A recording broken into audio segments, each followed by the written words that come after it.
What's going on, guys, and welcome back to Forza Motorsport 7 English and another drag car build. Today, I don't know what I'm going to be driving yet. It's not going to be this Jaguar. Once again, we're going to buy a prize crate, see what we get. Now, I realized that I put Forza Aero on the last car, and maybe that's not great for a drag race. However, when I went to just go tune around, I was thinking maybe I could just tune the Forza Aero a little bit, because it's nice to have it on there because it makes the car look a bit nicer, I think.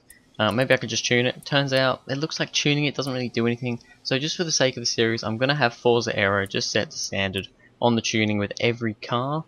So yeah, we're going to buy a mixed crate Elite. I think we just bought a Advanced last time. We're going to buy an Elite this time just because why not? Let's see what we will get. You guys already know what car I've got.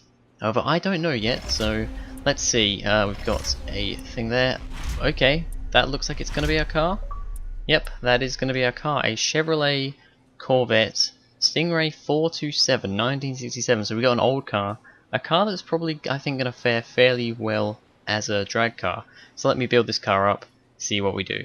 Alright, so here is the car all built up to halfway through S-Class 750. Now has 994 horsepower, which is quite a lot more than the Carlton did. Big tyre widths, of course. It's, of course, got drag tyres on as well.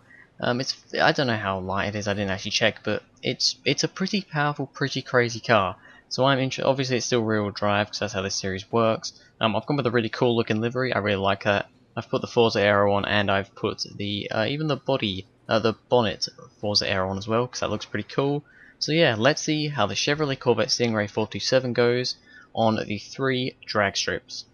Alright, so first up we've got the quarter-mile drag, and the Lotus Carlton did a 10.177. I'm expecting this car to beat the Carlton in every way, pretty much. I mean, this is a muscle car, it has a hell of a lot more power, so I would expect it to do better.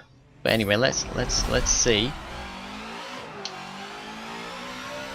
Much more rapid launch than the Carlton. I'm actually shifting up a little early sometimes, but yeah, we're way faster. 9.526. That is the time for the Chevrolet Corvette. Quite a bit quicker. I mean, we're over half a second quicker than the Carlton. Kind of what I expected. Alright, so now it's time for the half mile. We have a 16.216 to beat. I wasn't quite great with the gears in that one, shifting up and all that.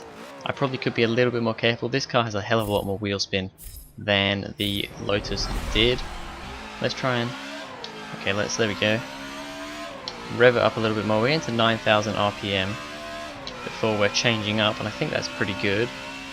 We are fair rocketing up to 175 before we cross the line of 14.932.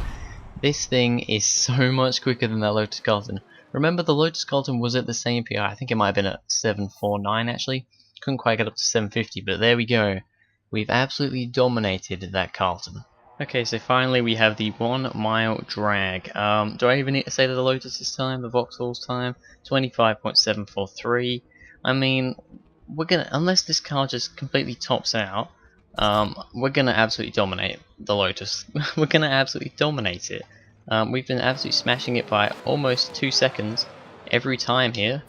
Let's really get those revs going. See how quick this thing can do the full mile.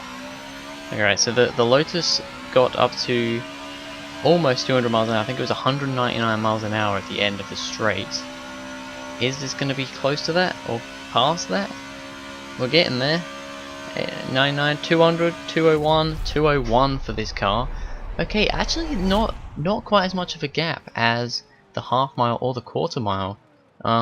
It seems that the Corvette gets a better launch than the Lotus, but the Vauxhall Lotus Carlton seems to get a little bit, it has a little bit more top end speed. It can accelerate a bit more after that. So 24.392, we still do beat the Lotus by a significant margin. However, that is closer than the other two. Alright, well there we have it. That is the second drag car build. I mean, I will briefly show up each thing here. The quarter mile drag race, I haven't actually recorded the timestamp just yet. I'll have to go back with that afterwards, but you can see that the Corvette beats the Lotus Carlton by a significant margin on the quarter mile. Then on the half mile, we beat it by an even larger margin. I mean, the half mile I think was where the Corvette was best. It's kind of low to mid end acceleration was best.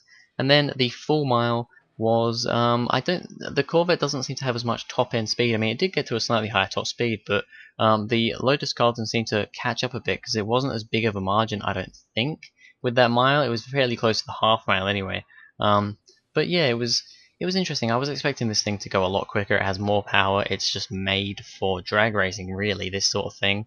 But there we have it. So that is going to be it for this video, guys. Thank you very much for watching. If you enjoyed, please go ahead, like, and subscribe. And I'll see you guys in the next video.